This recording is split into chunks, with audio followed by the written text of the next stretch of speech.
भारत अंग्रेजों के गुलामी से स्वतंत्र होता है। ओम शांति।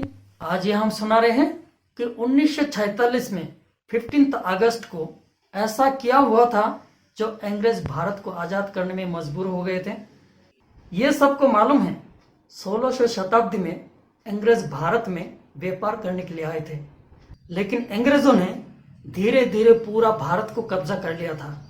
भारत पूरी तरह से अंग्रेजों के गुलाम हो गए थे।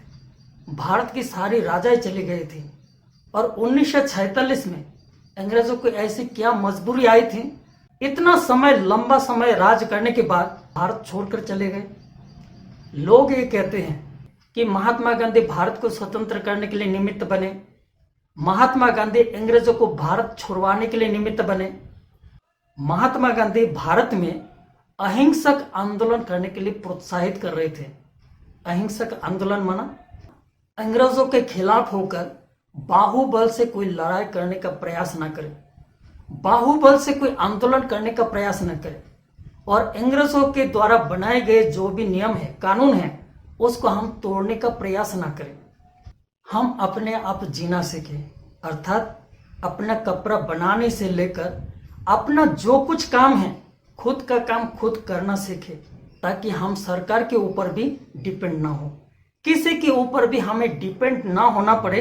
इस प्रकार से भारत के लोगों को ये प्रोत्साहित कर रहे थे और उसका भी मूल कारण ये था कि महात्मा गांधी ये जानते थे कि भारत में अंग्रेज ऐसे मजबूती होकर बैठे हैं, पूरे भारत की सरकार उनकी है, पूरी सेनाएं उनकी हैं और भारत के लोग कोई बाहुबल से कोई आंदोलन करे, कोई लड़ाई करके अंग्रेजों से जीते, ये संभव नहीं है।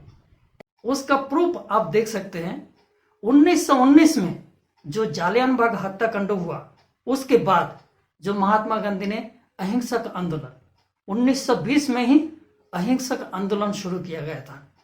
ये सारी बातें जानते हुए महात्मा गांधी भारत में सबको ये अहिंसक आंदोलन करने के लिए प्रोत्साहित कर रहे थे। लेकिन पूरे भारत की इतनी बड़ी आबादियों को क्या इस प्रकार से चलाना क्या संभव है कि खुद का कपड़ा बनाने से लेकर सब काम खुद का खुद काम करें, किसी के ऊपर हमें डिपेंड होना ना पड़े, कोई सरकार के ऊपर हमें डिपेंड होना ना पड़े। इस प्रकार से पूरा भारत को चलाना क्या संभव था? अगर सभी इस प्रकार से चले, किसी के ऊपर डिपेंड ना करें, सरकार के ऊपर डिपेंड ना करें, इस प्रकार के आंदोलन से पूरे अंग्रेजियों को भारत छोड़ने के लिए मजबूर कर सकता है? बिल्कुल नहीं। और वो आंदोलन भी ज्यादा से ज्यादा 2-3 साल तक ही चला, वो भी लंबा समय तक नहीं चल पाया। और उसके बाद में 1942 में फिर भारत छोड़ो आंदोलन शुरू किया था, वो भी 1-2 दिन में ही वो आंदोलन बंद हो गया था। हालांकि वो आंदोलन पूरे भारत में एक क्रांतिकारी के रूप में, एक जागृति के रूप में पूरे भारत में आंदोलन शुरू किया था, लेकिन उस भारत छोड़ो आंदोलन में जो भी लीडरशिप में थे वो एक ही दिन में उसको गिरफ्तार कर लिया था, तो वो भी आंदोलन लंबा समय तक नहीं चला।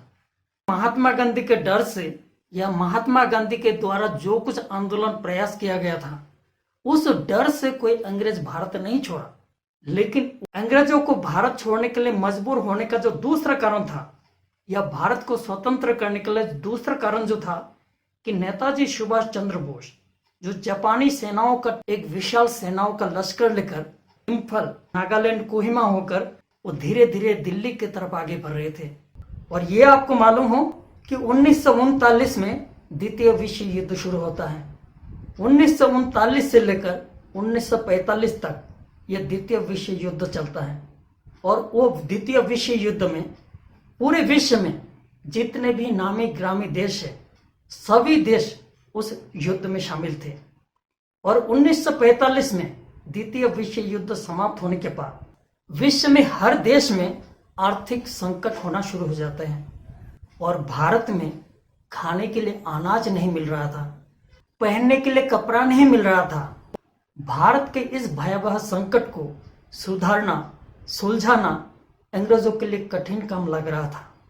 और भारत में बैठकर और भारत से कुछ मिलने का आश नहीं लग रहा था, और एक पराया देश पर और इतनी बड़ी समस्याओं को सुलझाने में माथा खापी करना उनके लिए व्यर्थ लग रहा था।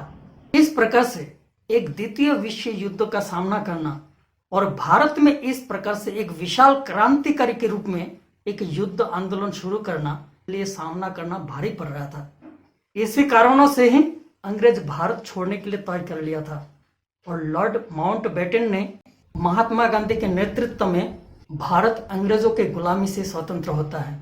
अगर आपको इस वीडियो की जानकारी अच्छी लगे तो आपके संपर्क में जो भी है सबको इस सच्चाई को फैलाने में, शेयर करने में आप मदद कीजिए। ओम शांति।